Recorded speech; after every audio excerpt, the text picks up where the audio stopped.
ಕ್ಷೇತ್ರಜ್ಞಂ ಚಾನೆಲ್ಗೆ ಸ್ವಾಗತ ಮತ್ತು ನಮ್ಮ ಸರಣಿ ಆಧುನಿಕ ಮನಸ್ಸಿಗಾಗಿ ಹಿಂದೂ ಧರ್ಮ ದ 7ನೇ ಭಾಗಕ್ಕೆ ಸ್ವಾಗತ. ಹಿಂದಿನ ಭಾಗಗಳಲ್ಲಿ ನಾವು ಚರ್ಚಿಸಿದ್ದೇವೆ. ದೇವರು ಇದ್ದಾನೆಯೇ? ಹಿಂದೂ ಧರ್ಮದಲ್ಲಿ ಏಕೆ ಇಷ್ಟು ದೇವರುಗಳಿದ್ದಾರೆ? ಮೂರ್ತಿ ಪೂಜೆ ಏಕೆ? ದೇವರು ಎಲ್ಲೆಡೆ ಇದ್ದರೆ ದೇವಾಲಯಗಳಿಗೆ ಏಕೆ ಹೋಗಬೇಕು? ದೇವರು ಪ್ರಾರ್ಥನೆಗಳಿಗೆ ತಕ್ಷಣ ಉತ್ತರ ಏಕೆ ನೀಡುವುದಿಲ್ಲ? ದೇವರು ಎಲ್ಲೆಡೆ ಇದ್ದರೆ ಕೆಡುಕು ಏಕೆ ಇದೆ? ನೀವು ಆ ಭಾಗಗಳನ್ನು ತಪ್ಪಿಸಿಕೊಂಡಿದ್ದರೆ ಅವುಗಳ ಲಿಂಕ್ಗಳು ವಿವರಣೆಯಲ್ಲಿ ನೀಡಲಾಗಿದೆ. ಇಂದು ನಾವು ಈ ಪ್ರಶ್ನೆಯನ್ನು ಪರಿಶೀಲಿಸಲಿದ್ದೇವೆ. ಕರ್ಮ ನಿಜವಾಗಿಯೂ ಅಸ್ತಿತ್ವದಲ್ಲಿದೆಯೇ? ಒಬ್ಬ ಮಗು ಸಂಪೂರ್ಣ ಐಶ್ವರ್ಯ ಮತ್ತು ಅದ್ಭುತ ಆರೋಗ್ಯದೊಂದಿಗೆ ಜನಿಸಿದರೆ, ಇನ್ನೊಂದು ಮಗು ಕೇವಲ ಕೆಲವು ಮೈಲುಗಳ ದೂರದಲ್ಲಿ ತೀವ್ರ ಬಡತನ ಮತ್ತು ಗಂಭೀರ ದೈಹಿಕ ಅನಾರೋಗ್ಯದೊಂದಿಗೆ ಏಕೆ ಜನಿಸುತ್ತದೆ?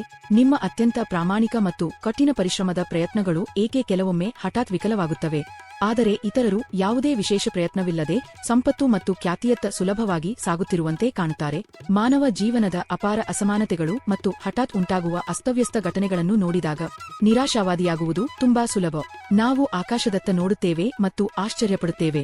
ಈ ಬ್ರಹ್ಮಾಂಡ ಕೇವಲ ಅಸ್ತವ್ಯಸ್ತ ಅಪಘಾತವೇ? ಯಾವುದೇ ಕಾರಣವಿಲ್ಲದೆ ಬಹುಮಾನ ಮತ್ತು ಶಿಕ್ಷೆಗಳನ್ನು ಹಂಚುವ ಕೋಪಗೊಂಡ ದೇವತೆಯಿದೆಯೇ? ಅಥವಾ ಪರದೆಯ ಹಿಂದೆ ಸಮತೋಲನವನ್ನು ಕಾಪಾಡುವ ಇನ್ನೂ ಆಳವಾದ ಗಣಿತೀಯ ನಿಯಮವಿದೆಯೇ? ಸಾವಿರಾರು ವರ್ಷಗಳ ಹಿಂದೆ ಭಾರತದ ಶ್ರೇಷ್ಠ ತತ್ವಜ್ಞಾನಿಗಳು ಇದೇ ಮಾನವ ಸಂಕಟವನ್ನು ಪರಿಶೀಲಿಸಿದರು. ಅವರು ಕುರುಡು ನಂಬಿಕೆಗಳನ್ನಾಗಲಿ ಅಥವಾ ಸಮಾಧಾನಕರ ಕಥೆಗಳನ್ನಾಗಲಿ ಅವಲಂಬಿಸಲಿಲ್ಲ. ಬದಲಾಗಿ ಅವರು ಮಾನವ ಚೇತನೆಯ ಮೂಲ ರಚನೆಯಲ್ಲೇ ಅಡಕವಾಗಿರುವ ದೋಷರಹಿತ ಮತ್ತು ಅಚಲವಾದ ಆಧ್ಯಾತ್ಮಿಕ ನಿಯಮವನ್ನು ಕಂಡುಹಿಡಿದರು. ಅದನ್ನು ಅವರು ಕರ್ಮದ ನಿಯಮ ಎಂದು ಕರೆದರು. ಕರ್ಮ ಎಂಬ ಪದವು ಸಂಸ್ಕೃತದ ಖಲ್ ಎಂಬ ಧಾತುವಿನಿಂದ ಬಂದಿದೆ. ಇದರ ಅರ್ಥ ಮಾಡುವುದು. ಆದರೆ ಭಾರತೀಯ ತತ್ವಶಾಸ್ತ್ರದಲ್ಲಿ ಕರ್ಮವು ಕೇವಲ ನಿಮ್ಮ ದೈಹಿಕ ಕ್ರಿಯೆಗಳಿಗಿಂತ ಬಹಳ ಹೆಚ್ಚಿನದು. ಇದು ಕಾರಣ ಮತ್ತು ಪರಿಣಾಮಗಳ ನಡುವಿನ ನಿಖರವಾದ ಗಣಿತೀಯ ನಿಯಮವಾಗಿದೆ. ಇದು ನ್ಯೂಟನ್ನ 3ನೇ ಚಲನ ನಿಯಮದ ಆಧ್ಯಾತ್ಮಿಕ ಸಮಾನಾರ್ಥಕವಾಗಿದೆ. ಪ್ರತಿಯೊಂದು ಕ್ರಿಯೆಗೆ ಸಮಾನ ಮತ್ತು ವಿರುದ್ಧ ಪ್ರತಿಕ್ರಿಯೆಯಿರುತ್ತದೆ. ಇಂದು ನಾವು ಬ್ರಹ್ಮಾಂಡೀಯ ನ್ಯಾಯದ ಆಳವಾದ ಅಧ್ಯಯನಕ್ಕೆ ಪ್ರವೇಶಿಸಲಿದ್ದೇವೆ. ಭಾರತದ ಮಹಾನ್ ಆಧ್ಯಾತ್ಮಿಕ ಮತ್ತು ಬೌದ್ಧಿಕ ಮಹನೀಯರ ಬಹುಪದರಗಳ ಒಳನೋಟಗಳನ್ನು ನಾವು ಒಟ್ಟುಗೂಡಿಸಲಿದ್ದೇವೆ. ಅವರು ಬ್ರಹ್ಮಾಂಡೀಯ ಪ್ರತೀಕಾರದ ಪುರಾಣಗಳನ್ನು ತೆಗೆದುಹಾಕಿ ಕರ್ಮವನ್ನು ಸಂಪೂರ್ಣ ವೈಯಕ್ತಿಕ ಸಬಲೀಕರಣದ ನಿಯಮವಾಗಿ ಮರುಪರಿಭಾಷಿಸಿದರು. ನಿಮ್ಮ ಭೂತಕಾಲವು ನಿಮ್ಮ ವರ್ತಮಾನವನ್ನು ಹೇಗೆ ನಿರ್ಮಿಸಿತು ಮತ್ತು ನಿಮ್ಮ ವರ್ತಮಾನವು ನಿಮ್ಮ ಭವಿಷ್ಯವನ್ನು ಹೇಗೆ ರೂಪಿಸಬಹುದು ಎಂಬುದನ್ನು ಅರ್ಥಮಾಡಿಕೊಳ್ಳಲು ನೀವು ಸಿದ್ಧರಾಗಿದ್ದರೆ ಆರಂಭಿಸೋಣ. ಆದಿ ಶಂಕರಾಚಾರ್ಯರು ಮತ್ತು ಮಳೆಯ ಮೋಡದ ಉಪಮೆ. ಮೊದಲು ನಾವು ಕ್ರಿ.ಶ. 8ನೇ ಶತಮಾನಕ್ಕೆ ಹೋಗಿ ಶ್ರೀ ಆದಿ ಶಂಕರಾಚಾರ್ಯರಿಂದ ಆರಂಭಿಸೋಣ. ಶಂಕರರು ಅಸಾಧಾರಣ ಬೌದ್ಧಿಕ ಪ್ರತಿಭೆಯಾಗಿದ್ದರು. ಅವರ ಕಾಲದ ತರ್ಕವಾದಿ ಚಿಂತಕರು ಅವರನ್ನು ಒಂದು ಕಠಿಣ ಪ್ರಶ್ನೆಯಿಂದ ಸವಾಲು ಹಾಕಿದರು. ಅವರು ಹೇಳಿದರು, ನಿಮ್ಮ ದೇವರು ಈ ಜಗತ್ತನ್ನು ಸೃಷ್ಟಿಸಿದ್ದರೆ ಕೆಲವರು ಏಕೆ ದುಃಖ ಅನುಭವಿಸುತ್ತಾರೆ ಮತ್ತು ಇತರರು ಏಕೆ ಸಂತೋಷಪಡುತ್ತಾರೆ? ಹಾಗಿದ್ದರೆ ನಿಮ್ಮ ದೇವರು ಪಕ್ಷಪಾತಿ, ಕ್ರೂರ ಮತ್ತು ಅನ್ಯಾಯಿಯಲ್ಲವೇ? ಶಂಕರಾಚಾರ್ಯರು ಈ ವಾದವನ್ನು ಸಂಪೂರ್ಣವಾಗಿ ತಿರಸ್ಕರಿಸಿದರು. ದೇವರು ಮನಬಂದಂತೆ ಸಂತೋಷ ಅಥವಾ ದುಃಖವನ್ನು ಹಂಚುವುದಿಲ್ಲ ಎಂದು ಅವರು ಹೇಳಿದರು. ಇದನ್ನು ವಿವರಿಸಲು ಅವರು ಒಂದು ಪ್ರಸಿದ್ಧ ತಾರ್ಕಿಕ ರೂಪಕವನ್ನು ನೀಡಿದರು. ಮಳೆಯ ಮೋಡದ ಉಪಮೆ. ಶ್ರೀ ಶಂಕರರು ವಿವರಿಸಿದರು, ದೇವರು ಒಂದು ಭವ್ಯವಾದ ಮಳೆಯ ಮೋಡದಂತಿದ್ದಾನೆ. ಆ ಮೋಡವು ತನ್ನ ನೀರನ್ನು ಸಂಪೂರ್ಣ ಭೂಮಿಯ ಮೇಲೆ ಸಮಾನವಾಗಿ ಸುರಿಸುತ್ತದೆ. ಅದು ಒಂದು ಭೂಮಿಯ ಭಾಗವನ್ನು ಮೆಚ್ಚಿ ಮತ್ತೊಂದು ಭಾಗವನ್ನು ನಿರ್ಲಕ್ಷಿಸುವುದಿಲ್ಲ. ಆದರೆ ಒಬ್ಬ ರೈತನು ತನ್ನ ನೆಲದಲ್ಲಿ ಸಿಹಿಯಾದ ಮಾವಿನ ಬೀಜವನ್ನು ಬಿತ್ತಿದ್ದರೆ ಅದೇ ಮಳೆ ಒಂದು ಭವ್ಯವಾದ ಮಾವಿನ ಮರವನ್ನು ಬೆಳೆಸುತ್ತದೆ. ಮತ್ತೊಂದು ನೆಲದಲ್ಲಿ ಮುಳ್ಳಿನ ಕಳೆ ಬೀಜ ಮಾತ್ರ ಇದ್ದರೆ ಅದೇ ಮಳೆ ಕಳೆಯನ್ನು ಬೆಳೆಸುತ್ತದೆ. ಮಳೆಯು ಸಂಪೂರ್ಣ ನಿಷ್ಪಕ್ಷಪಾತವಾಗಿದೆ. ಬೆಳೆಯಲ್ಲಿನ ವ್ಯತ್ಯಾಸವು ವ್ಯಕ್ತಿಯು ಬಿತ್ತಿದ ಬೀಜಗಳ ಸ್ವಭಾವಕ್ಕೆ ಮಾತ್ರ ಸೇರಿದೆ. ಅದೇ ರೀತಿ ದೈವಿಕ ಶಕ್ತಿ ಎಲ್ಲರಿಗೂ ಜೀವಶಕ್ತಿಯನ್ನು ಒದಗಿಸುತ್ತದೆ. ಆದರೆ ನಿಮ್ಮ ಜೀವನದ ಸಂತೋಷ, ದುಃಖ ಮತ್ತು ಅನುಭವಗಳು ಸಂಪೂರ್ಣವಾಗಿ ನಿಮ್ಮ ಸ್ವಂತ ಹಿಂದಿನ ಕರ್ಮಗಳ ಬೀಜಗಳಿಂದ, ಅಂದರೆ ನಿಮ್ಮ ಕರ್ಮಬೀಜಗಳಿಂದ ನಿರ್ಧರಿಸಲ್ಪಡುತ್ತವೆ. ಶ್ರೀ ರಾಮಕೃಷ್ಣ ಪರಮಹಂಸರು ಮತ್ತು ಖರ್ಚಾಗುತ್ತಿರುವ ಮೂಲಧನದ ಉಪಮೆ. ಶತಮಾನಗಳ ನಂತರ ಶಂಕರರ ಈ ಅದ್ಭುತ ತಾರ್ಕಿಕ ದೃಷ್ಟಿಕೋನವನ್ನು ಶ್ರೀ ರಾಮಕೃಷ್ಣ ಪರಮಹಂಸರು ಅತ್ಯಂತ ಪ್ರಾಯೋಗಿಕ ಆರ್ಥಿಕ ಉದಾಹರಣೆಯ ಮೂಲಕ ಮತ್ತಷ್ಟು ಸರಳವಾಗಿ ವಿವರಿಸಿದರು. ಭಕ್ತರು ಆಗಾಗ ರಾಮಕೃಷ್ಣರನ್ನು ಕೇಳುತ್ತಿದ್ದರು, ಭ್ರಷ್ಟರು ಐಷಾರಾಮಿ ಜೀವನ ನಡೆಸುತ್ತಿರುವಾಗ ಒಳ್ಳೆಯವರು ಏಕೆ ಕಷ್ಟಪಡುತ್ತಾರೆ? ಇದಕ್ಕೆ ಅವರು ಖರ್ಚಾಗುತ್ತಿರುವ ಮೂಲಧನ ಎಂಬ ಉಪಮೆಯ ಮೂಲಕ ಉತ್ತರ ನೀಡಿದರು. ಬ್ರಹ್ಮಾಂಡೀಯ ಕರ್ಮ ಲೆಕ್ಕದ 3 ಹಂತಗಳು. 1. ಸಂಚಿತ ಕರ್ಮ. ಅಸಂಖ್ಯಾತ ಹಿಂದಿನ ಜನ್ಮಗಳಲ್ಲಿ ನೀವು ಮಾಡಿದ ಪ್ರತಿಯೊಂದು ಕರ್ಮದ ಮಹತ್ತರ ಅದೃಶ್ಯ ಸಂಗ್ರಹ. ಇದು ನಿಮ್ಮ ಕಾರಣ ಶರೀರದಲ್ಲಿ ಸಂಗ್ರಹವಾಗಿರುತ್ತದೆ. 2. ಪ್ರಾರಬ್ಧ ಕರ್ಮ. ಆ ಸಂಚಿತ ಕರ್ಮದ ಭಂಡಾರದಿಂದ ನಿಮ್ಮ ಇಂದಿನ ಜೀವನವನ್ನು ರೂಪಿಸಲು ಆಯ್ಕೆ ಮಾಡಲ್ಪಟ್ಟ ವಿಶೇಷ ಭಾಗ.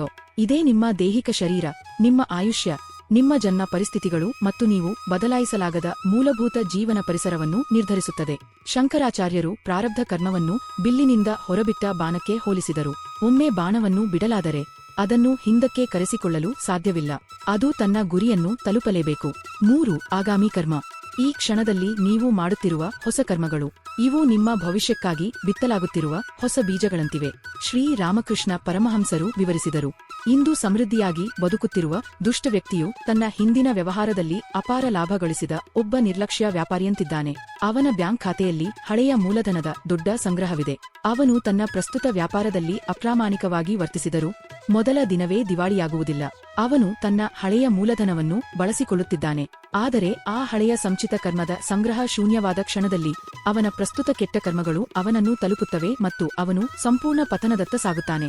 ಇದು ಪ್ರತಿಯೊಬ್ಬ ಸತ್ಯಾನ್ವೇಷಕನನ್ನು ಕಾಡುವ ಒಂದು ಮಹತ್ವದ ಪ್ರಶ್ನೆಗೆ ನಮ್ಮನ್ನು ಕರೆದೊಯ್ಯುತ್ತದೆ. ನಮ್ಮ ಜೀವನಗಳು ಹಿಂದಿನ ಕರ್ಮಗಳ ಈ ಮಹತ್ತರ ಸಂಗ್ರಹದಿಂದ ನಿಯಂತ್ರಿಸಲ್ಪಡುತ್ತಿದ್ದರೆ ನಮಗೆ ನಿಜವಾಗಿಯೂ ಸ್ವತಂತ್ರ ಇಚ್ಛೆ ಇದೆಯೇ? ಮಾನವ ಪ್ರಯತ್ನ ಸಂಪೂರ್ಣವಾಗಿ ವ್ಯರ್ಥವೇ? ಈ ವಿರೋಧಾಭಾಸವನ್ನು ಪರಿಹರಿಸಲು ಶ್ರೀ ರಾಮಕೃಷ್ಣ ಪರಮಹಂಸರು ಆಧ್ಯಾತ್ಮಿಕ ಇತಿಹಾಸದ ಅತ್ಯಂತ ಅದ್ಭುತ ಉಪಮೆಗಳಲ್ಲಿ ಒಂದನ್ನು ನೀಡಿದರು. ಹಸು ಮತ್ತು 30 ಅಡಿ ಹಗ್ಗದ ಕತೆ.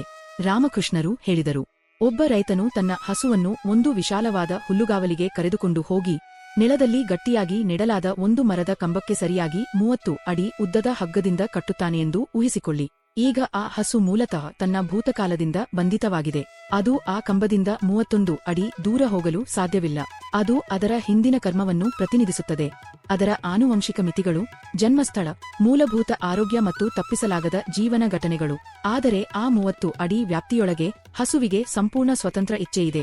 ಅದು ಮಲಗಬಹುದು, ಅದು ಎದ್ದು ನಿಲ್ಲಬಹುದು, ಅದು ಎಡಭಾಗದ ಹುಲ್ಲನ್ನು ತಿನ್ನಬಹುದು ಅಥವಾ ಬಲಭಾಗದ ಹುಲ್ಲನ್ನು ತಿನ್ನಬಹುದು.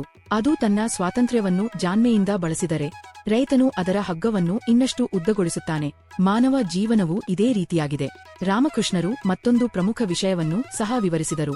ಆಧ್ಯಾತ್ಮಿಕ ಸಾಧನೆ ಮತ್ತು ಭಕ್ತಿ ಹಿಂದಿನ ದೈಹಿಕ ಕರ್ಮಗಳನ್ನು ಸಂಪೂರ್ಣವಾಗಿ ಅಳಿಸದೇ ಇರಬಹುದು, ಆದರೆ ಅವು ಅವನ್ನು ಅನುಭವಿಸುವ ವಿಧಾನವನ್ನು ಸಂಪೂರ್ಣವಾಗಿ ಬದಲಾಯಿಸಬಹುದು. ಅವರು ಹೇಳಿದರು, ಒಬ್ಬ ವ್ಯಕ್ತಿಯ ಭಾರೀ ಹಿಂದಿನ ಕರ್ಮವು ಅವನು ಒಂದು ಅಪಘಾತದಲ್ಲಿ ತನ್ನ ಕಾಲನ್ನು ಕಳೆದುಕೊಳ್ಳಬೇಕೆಂದು ನಿರ್ಧರಿಸಿದೆಯೆಂದು ಊಹಿಸಿಕೊಳ್ಳಿ. ಆದರೆ ದೈವಿಕ ಕೃಪೆ ಅಥವಾ ತೀವ್ರ ಭಕ್ತಿಯ ಪರಿಣಾಮವಾಗಿ ಆ ಹೊಡೆತದ ತೀವ್ರತೆ ಕಡಿಮೆಯಾಗಬಹುದು. ಸಂಪೂರ್ಣ ಕಾಲನ್ನು ಕಳೆದುಕೊಳ್ಳುವ ಬದಲು ಅವನು ಕೇವಲ ಒಂದು ಚೂಪಾದ ಮೊಳೆಯನ್ನು ತುಳಿದು ಸ್ವಲ್ಪ ರಕ್ತಸ್ರಾವವಾಗಬಹುದು. ದೇವರ ಮೇಲಿನ ಭಕ್ತಿ ಒಂದು ಭಾರವಾದ ಕಬ್ಬಿಣದ ಗುರಾಣಿಯಂತೆ ಕಾರ್ಯನಿರ್ವಹಿಸುತ್ತದೆ. ಹಿಂದಿನ ಕರ್ಮದ ಗುಂಡು ನಿಮ್ಮನ್ನು ತಲುಪಲೇಬೇಕು, ಏಕೆಂದರೆ ಪ್ರತಿಯೊಂದು ಕಾರಣಕ್ಕೂ ಪರಿಣಾಮ ಇರಲೇಬೇಕು. ಆದರೆ ಅದು ನಿಮ್ಮ ಹೃದಯವನ್ನು ಭೇದಿಸುವ ಬದಲು ಕೃಪೆಯ ಗುರಾಣಿಗೆ ಬಡಿದು ದೊಡ್ಡ ಶಬ್ದ ಮಾಡಿ ಹಾನಿಯಿಲ್ಲದೆ ನೆಲಕ್ಕೆ ಬೀಳಬಹುದು. ರಾಮಕೃಷ್ಣರ ಪ್ರಮುಖ ಶಿಷ್ಯರಾದ ಸ್ವಾಮಿ ವಿವೇಕಾನಂದರು ಈ ಅಡಿಪಾಯವನ್ನು ತೆಗೆದುಕೊಂಡು ಅದನ್ನು ಸಂಪೂರ್ಣ ಮಾನಸಿಕ ಸಬಲೀಕರಣದ ಪ್ರಬಲ ತತ್ವವಾಗಿ ರೂಪಾಂತರಿಸಿದರು. ವಿವೇಕಾನಂದರು ವಿಧಿವಾದವನ್ನು ಸಂಪೂರ್ಣವಾಗಿ ದ್ವೇಷಿಸುತ್ತಿದ್ದರು. ಜನರು ಕರ್ಮವನ್ನು ತಮ್ಮ ವಿಧಿಯ ಬಗ್ಗೆ ಕುಳಿತು ದೂರು ಹೇಳುವ ನೆಪವಾಗಿ ಬಳಸುವುದನ್ನು ಅವರು ಇಷ್ಟಪಡಲಿಲ್ಲ. ಅವರು ಕರ್ಮವನ್ನು ಒಬ್ಬ ಭೌತಶಾಸ್ತ್ರಜ್ಞನ ತೀಕ್ಷ್ಣ ಮತ್ತು ನಿಖರ ಮನಸ್ಸಿನಿಂದ ನೋಡಿದರು. ನ್ಯೂಟನ್ನ ಕ್ರೇಡಲ್ನಲ್ಲಿ ಶಕ್ತಿಯು ಒಂದು ಚೆಂಡಿನಿಂದ ಮತ್ತೊಂದು ಚೆಂಡಿಗೆ ದೋಷರಹಿತವಾಗಿ ವರ್ಗಾವಣೆಯಾಗುವಂತೆ ಈ ಬ್ರಹ್ಮಾಂಡವು ಒಂದು ಪರಿಪೂರ್ಣ ಮಾನಸಿಕ ಕನ್ನಡಿ ಎಂದು ಅವರು ವಿವರಿಸಿದರು. ವಿವೇಕಾನಂದರು ಬೋಧಿಸಿದರು, ನಾನು ನನ್ನ ಕೈಯನ್ನು ಬೆಂಕಿಯಲ್ಲಿ ಇಟ್ಟರೆ ಅದು ಸುಟ್ಟು ಹೋಗುತ್ತದೆ. ಅದು ಪ್ರಕೃತಿಯ ಒಂದು ಸ್ಥಿರ ನಿಯಮ. ಬೆಂಕಿಯು ದುರುದ್ದೇಶಪೂರಿತವೇ? ಕೋಪಗೊಂಡ ದೇವರು ನನ್ನನ್ನು ಶಿಕ್ಷಿಸುತ್ತಿದ್ದಾನೆಯೇ? ಇಲ್ಲ, ಕಾರಣವು ಸಂಪೂರ್ಣವಾಗಿ ನನ್ನ ಸ್ವಂತ ಕ್ರಿಯೆಯಲ್ಲಿದೆ. ದ್ವೇಷದ ಪ್ರತಿಯೊಂದು ಅಲೆ, ಅಸೂಯೆಯ ಪ್ರತಿಯೊಂದು ಆಲೋಚನೆ, ಮೋಸದ ಪ್ರತಿಯೊಂದು ಕಾರ್ಯ, ನೀವು ಬ್ರಹ್ಮಾಂಡಕ್ಕೆ ಕಳುಹಿಸುವ ಪ್ರತಿಯೊಂದು ಸ್ಪಂದನೆ ಪರಿಪೂರ್ಣ ಕನ್ನಡಿಗೆ ಪ್ರಸಾರವಾಗುವ ವಿದ್ಯುತ್ ಅಲೆಯಂತಿದೆ. ಅದು ನೀವು ಕಳುಹಿಸಿದ ಅದೇ ಶಕ್ತಿ ಮತ್ತು ವೇಗದೊಂದಿಗೆ ನಿಮ್ಮ ಜೀವನಕ್ಕೆ ಮರಳಿ ಬರುವುದು ಒಂದು ಬ್ರಹ್ಮಾಂಡೀಯ ನಿಯಮವಾಗಿದೆ. ತಮ್ಮ ಉಪನ್ಯಾಸಗಳಲ್ಲಿ ವಿವೇಕಾನಂದರು ಒಂದು ಕಥೆಯನ್ನು ಹಂಚಿಕೊಂಡರು. ಒಬ್ಬ ಉನ್ನತ ಆತ್ಮವು ಕರ್ಮದ ಅಚಲ ಮತ್ತು ನಿರ್ದಯ ಸ್ವಭಾವವನ್ನು ಯಾವುದೇ ಕಹಿತನವಿಲ್ಲದೆ ಹೇಗೆ ನೋಡುತ್ತದೆ ಎಂಬುದನ್ನು ವಿವರಿಸಲು ಈ ಕಥೆಯನ್ನು ಬಳಸಿದರು. ಒಬ್ಬ ಸನ್ಯಾಸಿ ಕಾಡಿನಲ್ಲಿ ಧ್ಯಾನ ಮಾಡುತ್ತಿದ್ದನು. ಅಷ್ಟರಲ್ಲಿ ಒಂದು ವಿಷಕಾರಿ ನಾಗರಹಾವು ಅವನ ಕಾಲಿಗೆ ಕಚ್ಚಿತು. ವಿಷವು ಅವನ ದೇಹದಾದ್ಯಂತ ಹರಡತೊಡಗಿತು. ಅವನು ಮರಣಶಯ್ಯೆಯಲ್ಲಿ ಮಲಗಿದ್ದನು. ಅವನ ಶಿಷ್ಯರು ಅಳುತ್ತಾ ಅವನ ಬಳಿಗೆ ಬಂದು ಕೇಳಿದರು, ಗುರುದೇವರೇ, ನಿಮ್ಗೆ ಇದನ್ನು ಯಾರು ಮಾಡಿದರು? ಯಾವ ಹಾವು ನಿಮ್ಮನ್ನು ಕಚ್ಚಿತು? ಸಾಯುತ್ತಿರುವ ಆ ಸನ್ಯಾಸಿ ಶಾಂತವಾಗಿ ಮುಗುಳ್ನಗುತ್ತಾ ಉತ್ತರಿಸಿದನು, ನನ್ನ ಮಕ್ಕಳೇ, ನನ್ನನ್ನು ಯಾರೂ ಕಚ್ಚಿಲ್ಲ. ಅದು ನನ್ನ ಸ್ವಂತ ಹಿಂದಿನ ಕರ್ಮದ ದೂತನಾಗಿದ್ದು ನಾಗರಹಾವಿನ ರೂಪದಲ್ಲಿ ಬಂದು ನಾನು ಕೊಡಬೇಕಿದ್ದ ಒಂದು ಸಾಲವನ್ನು ವಸೂಲಿ ಮಾಡಿಕೊಂಡಿತು. ನಾನು ಅದನ್ನು ಸ್ವಾಗತಿಸುತ್ತೇನೆ. ವಿವೇಕಾನಂದರ ದೃಷ್ಟಿಯಲ್ಲಿ ಕರ್ಮದ ನಿಯಮವು ಗುಲಾಮಗಿರಿಯ ತತ್ವವಲ್ಲ, ಅದು ಸ್ವಾತಂತ್ರ್ಯದ ಪರಮ ಘೋಷಣಾಪತ್ರವಾಗಿದೆ. ಅವರು ಒಬ್ಬ ದುಸ್ಥಿತ ವ್ಯಕ್ತಿಯನ್ನು ನೋಡಿ ಹೀಗೆ ಹೇಳುತ್ತಿದ್ದರು, ನಿಮ್ಮ ಸ್ವಂತ ಹಿಂದಿನ ಕರ್ಮಗಳು ನಿಮ್ಮ ಇಂದಿನ ಜೀವನವನ್ನು ದುಃಖಮಯವಾಗಿಸಿವೆ ಎಂದಾದರೆ ನಿಮ್ಮ ಇಂದಿನ ಕರ್ಮಗಳಿಗೆ ನಿಮ್ಮ ಭವಿಷ್ಯವನ್ನು ಅದ್ಭುತವಾಗಿಸುವ ಸಂಪೂರ್ಣ ಶಕ್ತಿ ಇದೆ ಎಂಬುದನ್ನು ಅದು ಸಾಬೀತುಪಡಿಸುತ್ತದೆ. ನೀವು ದಾರಕ್ಕೆ ಕಟ್ಟಿದ ಗೊಂಬೆಯಲ್ಲ, ನೀವು ನಿಮ್ಮ ಸ್ವಂತ ವಿಧಿಯ ಅನನ್ಯ ಶಿಲ್ಪಿ. ಶ್ರೀ ರಾಮಾನುಜಾಚಾರ್ಯರು, ಶ್ರೀ ಮಧ್ವಾಚಾರ್ಯರು ಮತ್ತು ಕರ್ಮದ ಆಳವಾದ ಅರ್ಥ. ನಾವು ಭಾರತದ ಶಾಸ್ತ್ರೀಯ ತತ್ವಶಾಸ್ತ್ರಗಳನ್ನು ಇನ್ನಷ್ಟು ಆಳವಾಗಿ ಅಧ್ಯಯನ ಮಾಡಿದಾಗ ವೇದಾಂತದ ಇನ್ನಿಬ್ಬರು ಮಹಾನ್ ಆಚಾರ್ಯರನ್ನು ಭೇಟಿಯಾಗುತ್ತೇವೆ, ಶ್ರೀ ರಾಮಾನುಜಾಚಾರ್ಯರು ಮತ್ತು ಶ್ರೀ ಮಧ್ವಾಚಾರ್ಯರು. ಇವರು ಕರ್ಮದ ನಿಯಮವನ್ನು ತಮ್ಮ ಗಂಭೀರವಾದ ದಾರ್ಶನಿಕ ಮತ್ತು ಧಾರ್ಮಿಕ ಚಿಂತನೆಗಳಲ್ಲಿ ಅಳವಡಿಸಿಕೊಂಡು ದಯಾಮಯನಾದ ದೇವರು ತನ್ನ ಮಕ್ಕಳಿಗೆ ನೋವು ತುಂಬಿದ ಕರ್ಮಫಲಗಳನ್ನು ಅನುಭವಿಸಲು ಹೇಗೆ ಅವಕಾಶ ನೀಡುತ್ತಾನೆ ಎಂಬ ಪ್ರಶ್ನೆಗೆ ಉತ್ತರ ನೀಡಿದರು. ಶ್ರೀ ರಾಮಾನುಜಾಚಾರ್ಯರು ಮತ್ತು ರಾಜನ ಧರ್ಮಶಾಸ್ತ್ರದ ಉಪಮೆ. ವಿಶಿಷ್ಟಾದ್ವೈತ ವೇದಾಂತದ ಮಹಾಗುರು ಶ್ರೀ ರಾಮಾನುಜಾಚಾರ್ಯರು ಈ ವಿಶ್ವವನ್ನು ದೇವರ ಜೀವಂತ ದೇಹವೆಂದು ಪರಿಗಣಿಸಿದರು. ಅವರ ದೃಷ್ಟಿಯಲ್ಲಿ ಕರ್ಮವು ದೇವರ ಪರಿಪೂರ್ಣ ಆಡಳಿತಾತ್ಮಕ ನ್ಯಾಯ ಮತ್ತು ಪೋಷಕರ ಪ್ರೀತಿಯ ಅಭಿವ್ಯಕ್ತಿಯಾಗಿದೆ. ಇದನ್ನು ವಿವರಿಸಲು ಅವರು ರಾಜನ ಧರ್ಮಶಾಸ್ತ್ರದ ಉಪಮೆಯನ್ನು ನೀಡಿದರು. ರಾಮಾನುಜಾಚಾರ್ಯರು ವಿವರಿಸಿದರು. ಒಬ್ಬ ಮಹಾನ್ ಕರುಣಾಮಯ ರಾಜನು ತನ್ನ ಸಾಮ್ರಾಜ್ಯಕ್ಕಾಗಿ ಕಟ್ಟುನಿಟ್ಟಾದ ಕಾನೂನು ವ್ಯವಸ್ಥೆಯನ್ನು ಸ್ಥಾಪಿಸುತ್ತಾನೆ. ಆ ಕಾನೂನು ಸ್ಪಷ್ಟವಾಗಿ ಹೇಳುತ್ತದೆ, ಒಬ್ಬ ಪ್ರಜೆ ಸಮಾಜವನ್ನು ರಕ್ಷಿಸಿದರೆ ಅವನಿಗೆ ಮಹತ್ತರ ಬಹುಮಾನ ದೊರೆಯುತ್ತದೆ, ಅಪರಾಧ ಮಾಡಿದರೆ ಅವನನ್ನು ಕಾರಾಗೃಹಕ್ಕೆ ಕಳುಹಿಸಲಾಗುತ್ತದೆ. ರಾಜನು ಅಪರಾಧಿಯನ್ನು ವೈಯಕ್ತಿಕ ದ್ವೇಷ, ಹಗೆ ಅಥವಾ ಕ್ರೌರ್ಯದಿಂದ ಶಿಕ್ಷಿಸುವುದಿಲ್ಲ, ತನ್ನ ರಾಜ್ಯದ ಅಚಲವಾದ ಧರ್ಮ ಮತ್ತು ವ್ಯವಸ್ಥೆಯನ್ನು ಕಾಪಾಡುವುದಕ್ಕಾಗಿ ಮಾತ್ರ ಶಿಕ್ಷಿಸುತ್ತಾನೆ. ದೇವರು ಆ ಪರಿಪೂರ್ಣ ರಾಜನು ಮತ್ತು ಕರ್ಮವು ಆತನ ಆಡಳಿತಾತ್ಮಕ ನಿಯಮವಾಗಿದೆ. ರಾಮಾನುಜಾಚಾರ್ಯರು ನಮ್ಮ ದುಃಖವನ್ನು ನೋಡುವ ದೃಷ್ಟಿಕೋನವನ್ನು ಬದಲಾಯಿಸುವ ಒಂದು ಸುಂದರವಾದ ಮಾನಸಿಕ ವಿವರಣೆಯನ್ನು ನೀಡಿದರು. ನಾವು ಶಿಕ್ಷೆ ಎಂದು ಭಾವಿಸುವುದು ವಾಸ್ತವವಾಗಿ ನಿಗ್ರಹ, ದೈವಿಕ ತಿದ್ದುಪಡಿ, ಮತ್ತು ನಾವು ಬಹುಮಾನ ಎಂದು ಭಾವಿಸುವುದು ಅನುಗ್ರಹ, ದೈವಿಕ ಕೃಪೆ.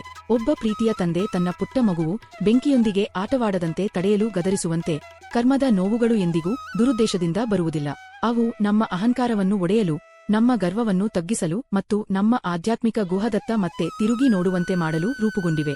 ಶ್ರೀ ಮಧ್ವಾಚಾರ್ಯರು ಮತ್ತು ದೋಷರಹಿತ ಲೆಕ್ಕಾಧಿಕಾರಿಯ ಉಪಮೆ. ಆದರೆ 3 ಶತಮಾನಗಳ ನಂತರ ದ್ವೈತ ವೇದಾಂತದ ಸ್ಥಾಪಕರಾದ ಶ್ರೀ ಮಧ್ವಾಚಾರ್ಯರು ವೈಯಕ್ತಿಕ ಜವಾಬ್ದಾರಿಯನ್ನು ಅದರ ಪರಮ ತಾರ್ಕಿಕ ಮಿತಿಗೆ ಕೊಂಡೊಯ್ದರು. ದೇವರು ಮನಬಂದಂತೆ ವೈವಿಧ್ಯತೆ ಅಥವಾ ದುಃಖವನ್ನು ಸೃಷ್ಟಿಸುತ್ತಾನೆ ಎಂಬ ಕಲ್ಪನೆಯನ್ನು ಅವರು ಸಂಪೂರ್ಣವಾಗಿ ತಿರಸ್ಕರಿಸಿದರು. ಅವರ ದೃಷ್ಟಿಯಲ್ಲಿ ದೇವರು ಸಂಪೂರ್ಣ ನಿಷ್ಪಕ್ಷಪಾತನಾದ ಸರ್ವೋಚ್ಚ ನ್ಯಾಯಾಧೀಶನು. ಅವನು ಯಾವುದೇ ತಪ್ಪುಗಳಿಲ್ಲದ ಬ್ರಹ್ಮಾಂಡೀಯ ಲೆಕ್ಕಪತ್ರವನ್ನು ಮೇಲ್ವಿಚಾರಣೆ ಮಾಡುತ್ತಾನೆ.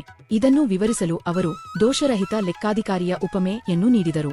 ಮಧ್ವಾಚಾರ್ಯರು ಬೋಧಿಸಿದರು, ಒಂದು ರಾಜ್ಯದಲ್ಲಿರುವ ಸಾವಿರಾರು ವ್ಯಾಪಾರಿಗಳ ಹಣಕಾಸಿನ ಲೆಕ್ಕಪತ್ರಗಳನ್ನು ನಿರ್ವಹಿಸುವ ಒಬ್ಬ ದೋಷರಹಿತ ರಾಜಕೀಯ ಲೆಕ್ಕಾಧಿಕಾರಿಯನ್ನು ಕಲ್ಪಿಸಿಕೊಳ್ಳಿ. ಅವನು ಒಬ್ಬ ವ್ಯಾಪಾರಿಯ ಮುಖ ಇಷ್ಟವಾಗಿದೆ ಎಂದು ಅವನಿಗೆ ಸಂಪತ್ತನ್ನು ನೀಡುವುದಿಲ್ಲ, ಅಥವಾ ಇನ್ನೊಬ್ಬನ ಮುಖ ಇಷ್ಟವಾಗಲಿಲ್ಲ ಎಂದು ಅವನನ್ನು ಬಡತನಕ್ಕೆ ತಳ್ಳುವುದಿಲ್ಲ. ಅವನು ಕೇವಲ ಲೆಕ್ಕಪತ್ರಗಳನ್ನು ಪರಿಶೀಲಿಸುತ್ತಾನೆ, ಕೊನೆಯ ದಶಮಾಂಶದವರೆಗೂ ನಿಖರವಾಗಿ ಲೆಕ್ಕ ಹಾಕಿ ಅದಕ್ಕೆ ಅನುಗುಣವಾಗಿ ಫಲಿತಾಂಶ ನೀಡುತ್ತಾನೆ.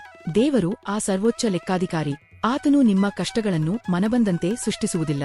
ನಿಮ್ಮ ಸ್ವಭಾವ ಮತ್ತು ನಿಮ್ಮ ಹಿಂದಿನ ಕರ್ಮಗಳ ನಿಖರ ಲೆಕ್ಕವನ್ನು ನೋಡಿ ನೀವು ಗಳಿಸಿರುವುದನ್ನೇ ನಿಮಗೆ ನೀಡುತ್ತಾನೆ. ಶಿರಡಿಯ ಸಾಯಿಬಾಬಾ ಮತ್ತು 2 ಅದೃಶ್ಯ ಜೇಬುಗಳು. ಶಾಸ್ತ್ರೀಯ ಆಚಾರ್ಯರು ನಮ್ಗೆ ಈ ಬ್ರಹ್ಮಾಂಡೀಯ ಗಣಿತದ ಗಂಭೀರವಾದ ರೂಪರೇಖೆಯನ್ನು ನೀಡಿದ್ದಾರೆ.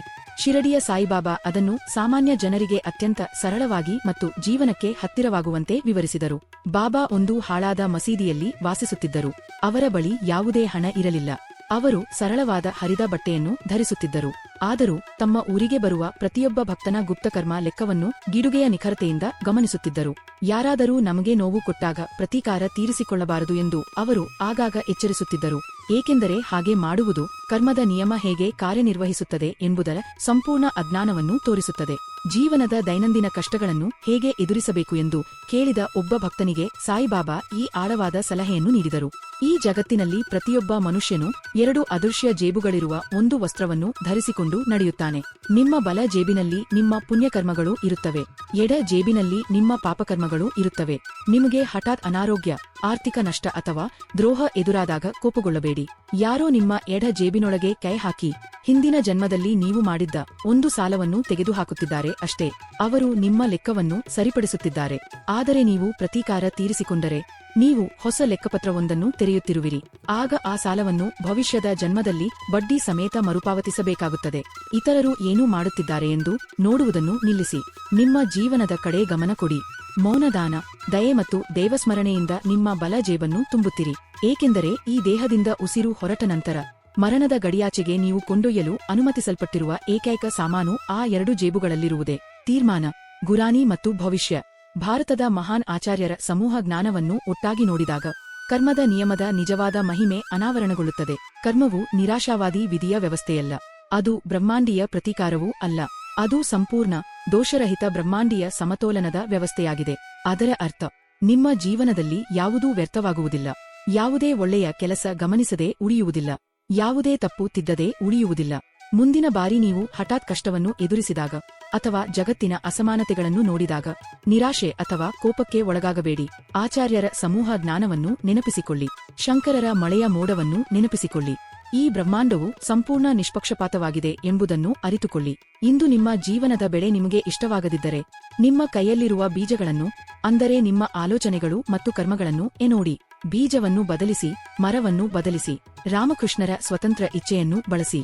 ನಿಮ್ಮ ಹಿಂದಿನ ಪ್ರಾರಬ್ಧ ಕರ್ಮದ 30 ಅಡಿ ಹಗ್ಗದಿಂದ ನೀವು ಬಂಧಿತರಾಗಿರಬಹುದು. ಆದರೆ ಆ ವೃತ್ತದೊಳಗೆ ಎದ್ದು ನಿಲ್ಲುವುದು, ಶುದ್ಧರಾಗುವುದು, ನಿಮ್ಮ ಸ್ವಾತಂತ್ರ್ಯವನ್ನು ಜಾಣ್ಮೆಯಿಂದ ಬಳಸುವುದು ನಿಮ್ಮ ಆಯ್ಕೆಯಾಗಿದೆ.